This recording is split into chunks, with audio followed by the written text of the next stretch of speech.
بسم الله الرحمن الرحيم. الحمد لله نحمده ونستعينه ونستغفره ونعوذ بالله من شرور أنفسنا ومن سيئات أعمالنا. من يهده الله فلا مضل له ومن يضلله فلا هادي له. ونشهد أن لا إله إلا الله وحده لا شريك له. ونشهد أن سيدنا ومولانا محمدا عبده ورسوله صلى الله عليه وعلى آله وأصحابه وبارك وسلم تسليما كثيرا. أما بعد فأعوذ بالله من الشيطان الرجيم. بسم الله الرحمن الرحيم. يا أيها الذين آمنوا أطيعوا الله ورسوله ولا تولوا عنه وأنتم تسمعون. ولا تكونوا كالذين قالوا سمعنا وهم لا يسمعون. إن شر الدواب عند الله الصم البكم الذين لا يعقلون. ولو علم الله فيهم خيرا لأسمعهم ولو أسمعهم لتولوا وهم معرضون. يا أيها الذين آمنوا استجيبوا لله وللرسول إذا دعاكم لما يحييكم واعلموا أن الله يحول بين المرء وقلبه وأنه إليه تحشرون. آمنت بالله صدق الله مولانا العظيم وصدق رسوله النبي الكريم ونحن على ذلك لمن الشاهدين والشاكرين والحمد لله رب العالمين. قابل احترام بزرگ اور عزیز دوستوں اور ریسیور سے سننے والی میری معزز ماں بہنوں، سورۃ الانفال کی آیت نمبر 20 سے لے کر کے 24 تک پڑھی گئی ہیں. پہلے آیت کا ترجمہ دیکھتے ہیں. ایمان والو، اللہ اور اس کے رسول کا حکم مانو اور اس سے منہ مت پھیرو سن کر، حال یہ کہ تم سنتے ہو. پچھلی آیتوں میں اللہ تبارک و تعالی نے غزوہ بدر میں مشرکین مکہ کی شکست اور ذلت کو بیان فرمانے کے بعد آخر میں یوں فرمایا: ذالک بأنہم شاقوا اللہ ورسولہ. یہ شکست، یہ ذلت، یہ رسوائی جو منہ کی کھانی پڑی ان کو، اس کا سبب کیا؟ تو کہا کہ انہوں نے اللہ اور اس کے رسول کی مخالفت کی. مشرکین مکہ کے پاس ہر قسم کی طاقت، ہر قسم کے اسباب موجود تھے، لیکن اس کے باوجود ان کو شکست سے دوچار ہونا پڑا، ذلت اور رسوائی سے دوچار ہونا پڑا. تو گویا اس میں عبرت ہے ان لوگوں کے لیے جو ظاہری اور مادی اسباب پر تکیہ کرتے ہیں اور اللہ رب العزت کی غیبی نصرت اور مدد کو نظر انداز کر دیتے ہیں، اور اپنی نافرمانیوں کے باوجود اللہ رب العزت کی امداد اور نصرت، اللہ رب العزت کی امداد اور نصرت کے جھوٹی آرزوئیں، جھوٹی تمنائیں، جھوٹی امیدوں سے اپنے آپ کو فریب دیتے ہیں. تو ان کے لیے اس میں گویا عبرت کا سامان ہے. اس کا دوسرا رخ یہ ہے کہ بدر میں مشرکین مکہ کے مقابلے میں مسلمانوں کی تعداد بہت کم تھی. وہ 3 گنا تھے اور مسلمان 1 گنا تھے، اور اسباب اور ظاہری سامان کی بھی کمی تھی. لیکن اس کے باوجود اللہ تبارک و تعالی نے فتح عظیم سے نوازا. کن کو؟ مومنین کو. اس کی وجہ کیا؟ اس کی وجہ یہ تھی کہ وہ طاعت حق پر تھے، اللہ اور رسول کے حکم کو ماننے والے تھے. اور وہاں شکست کی وجہ کیا ہوئی؟ تو کہا کہ اللہ اور رسول کے حکم کی مخالفت کی. تو رسول اور اللہ کے حکم کی مخالفت کی بنیاد پر ذلت اور رسوائی سے دوچار ہونا پڑا. اور یہاں طاعت حق کی وجہ سے، ایمان کی وجہ سے اللہ تبارک و تعالی نے سامان کی قلت کے باوجود، تعداد کی قلت کے باوجود فتح عظیم سے نوازا. اور وہ فتح عظیم کا سبب کیا ہوا؟ غیبی نصرت اور امداد. اور وہ غیبی نصرت اور امداد کس چیز کا نتیجہ تھی؟ تو کہا کہ طاعت حق کا نتیجہ تھی، اللہ اور رسول کی اطاعت کا نتیجہ تھی۔ تو اسی طاعت حق، اللہ اور رسول کی اطاعت اور اس کے حکم کو ماننے پر جمے رہنے کے لیے تاکیدی حکم دیا جا رہا ہے کہ جیسے غزوہ بدر میں فتح عظیم سے تمہیں نوازا گیا، کیوں؟ طاعت حق پر جمے تھے، اس وجہ سے آئندہ بھی، مستقبل میں، فیوچر میں بھی طاعت حق پر جمے رہنا، تو اسی طریقے سے اللہ رب العزت کی مدد اور نصرت آتی رہے گی۔ تو اسی طاعت حق اور طاعت رسول صلی اللہ علیہ وسلم پر جمنے کی تاکید کی جا رہی ہے۔ ایمان والو، اللہ اور اس کے رسول کا حکم مانو اور منہ مت پھیرو سن کر، یعنی سن کر ایسے مت ہو جاؤ جیسے سنا ہی نہیں۔ وَلَا تَكُونُوا كَالَّذِينَ قَالُوا سَمِعْنَا وَهُمْ لَا يَسْمَعُونَ۔ اسی حکم کی تاکید کے طور پر اللہ تبارک و تعالیٰ فرماتے ہیں تم مت ہو وہ ان لوگوں کے مانند جو یوں کہتے ہیں کہ ہم نے سنا اور وہ سنتے نہیں ہیں۔ سننے کے 4 درجے ہیں۔ نمبر 1، محض سننا، اس پر غور نہ کرنا، تدبر نہ کرنا، اس کا اعتقاد نہ رکھنا، اس پر عمل نہ کرنا، یہ سب سے نیچے کا درجہ۔ نمبر 2، سنا، اس پر غور کیا، تدبر کیا، سوچا، یہ دوسرا درجہ، لیکن اعتقاد اور عمل نہیں ہے۔ اور تیسرا درجہ، سنا، غور اور تدبر بھی کیا، اعتقاد بھی رکھا، اعتماد بھی رکھا، لیکن عمل نہیں ہے۔ اور سننے کا چوتھا درجہ، سنا، سمجھا، اعتماد اور اعتقاد بھی رکھا وہ سنی ہوئی چیز پر، اور عمل بھی کیا۔ یہ چوتھا درجہ مؤمنین کاملین کا ہے، اور حقیقت میں سننا یہی سننا ہے۔ اس کے علاوہ جو 3 درجے ہیں وہ ناقص ہونے کی وجہ سے مفسرین کرام اس کو عدم کے درجے میں مانتے ہیں، یعنی نہ سننے کے برابر ہے، نہ سننے کے برابر ہے۔ تو پہلا درجہ جس میں سننا ہی ہوتا ہے، صرف غور تدبر کرنا نہیں، اعتقاد نہیں، عمل نہیں، یہ کفار اور مشرکین ہیں۔ اور دوسرا درجہ جس میں سننا ہے، غور اور تدبر کرنا ہے، لیکن اعتقاد، ہاں سننا ہے، یہ غور اور تدبر کرنا ہے، یہ دوسرا درجہ ہے۔ یہ کون ہے؟ تو کہا کہ منافقین۔ اعتقاد ان کا ظاہر میں ہے، دل سے اعتقاد نہیں ہے، یہ منافقین کا درجہ ہے۔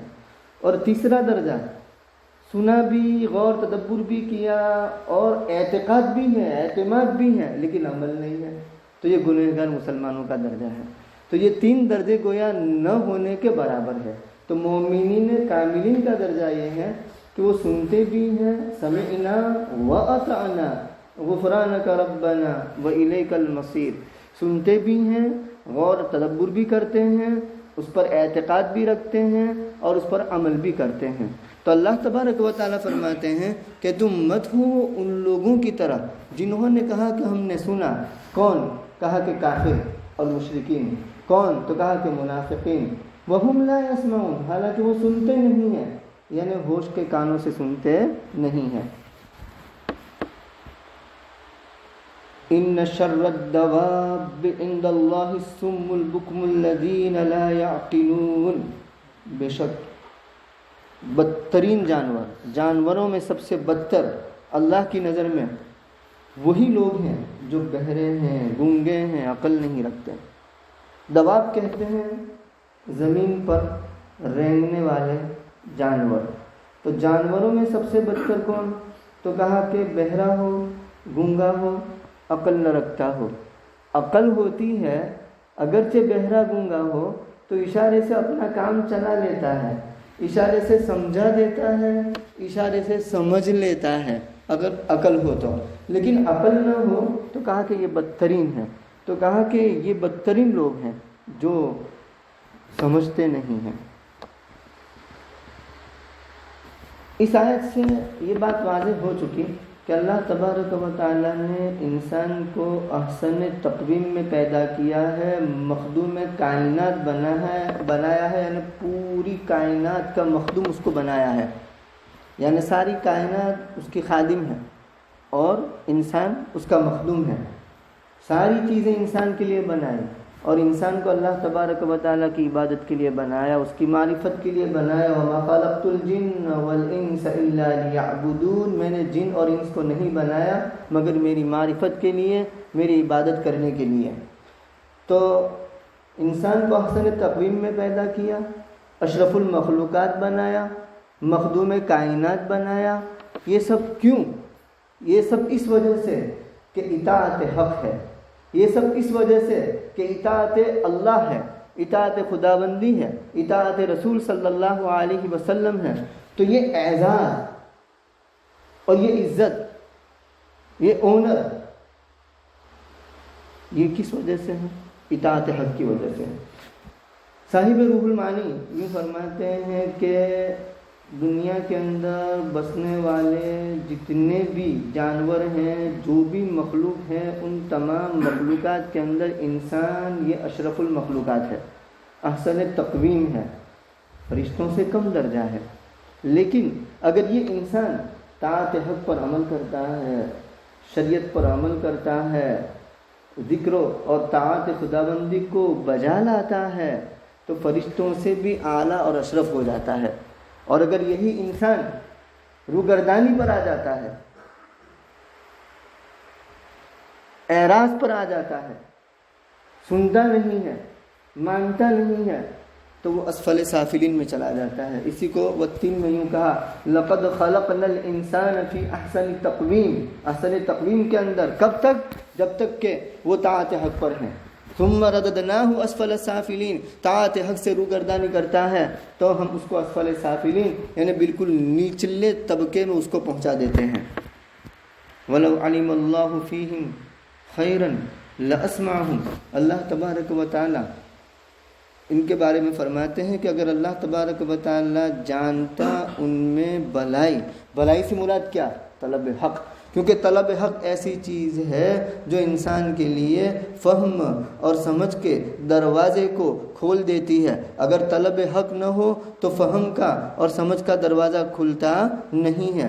تو کہا کہ ان میں اللہ تبارک و تعالیٰ نے ازل سے جان لیا ہے کہ ان میں طلب حق ہے ہی نہیں۔ جب طلب حق ہے نہیں تو کیوں سنائے ان کو؟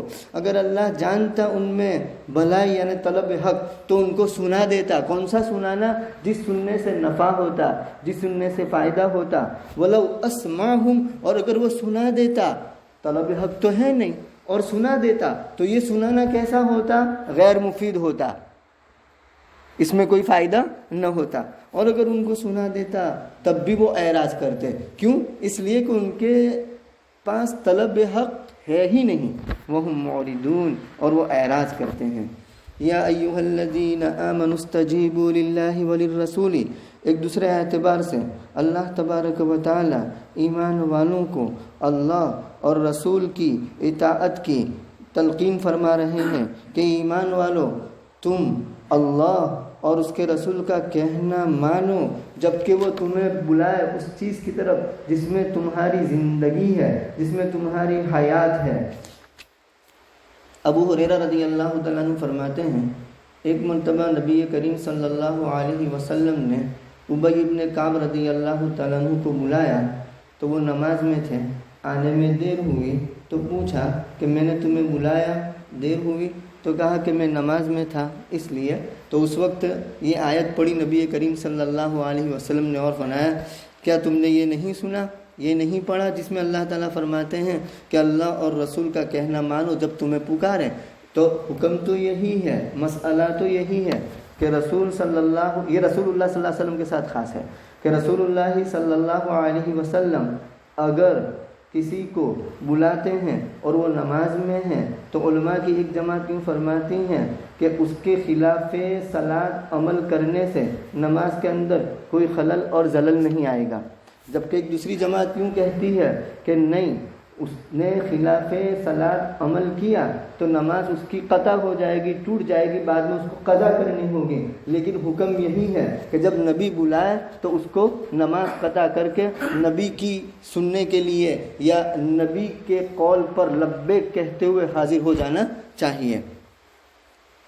تو یہ تو نبی کے ساتھ خاص ہے، لیکن عام امتیوں کے لیے بھی کچھ مسائل ایسے ہیں کہ جن مسائل کے اندر نماز کو توڑنا قطع کرنا یہ واجب اور ضروری ہو جاتا ہے. مثال کے طور پر آپ نماز پڑھتے ہیں اور آپ نے دیکھا کہ ایک نابینا ہے جو جا رہا ہے اور سامنے کھڈا ہے اور آپ دیکھ رہے ہیں کہ اگر اس کو نہیں روکا گیا تو وہ کھڈے کے اندر گر جائے گا, تو اس کی جان بچانے کے لیے آپ نماز توڑ سکتے ہیں. ایسی بہت سی صورتیں ہو سکتی ہیں. تو بہرکیف یا ایھا الذین آمنوا استجیبوا للہ وللرسول, اے ایمان والو اللہ اور اس کے رسول کی مانو جبکہ وہ تمہیں بلائے اس چیز کی طرف جس میں تمہاری حیات ہے. اب یحییکم حیات کیا ہے, یحییکم سے مراد کیا ہے؟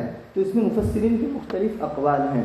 ایک قول یہ ہے کہ یہاں حیات سے مراد ایمان, دوسرا قول یہ ہے کہ حیات سے مراد قرآن کریم, تیسرا قول یہ ہے کہ حیات سے مراد جہاد, چوتھا قول یہ ہے کہ حیات سے مراد اتباع حق. یہ چاروں قول جمع ہو سکتے ہیں. ان اقوال میں سے کسی بھی قول کے اندر آپس میں کوئی تضاد نہیں ہے. ایمان واقعتاً حیات کا سبب ہے. کون سی حیات؟ روحانی حیات, اسپرچولیٹی لائف, اس کا سبب ہے.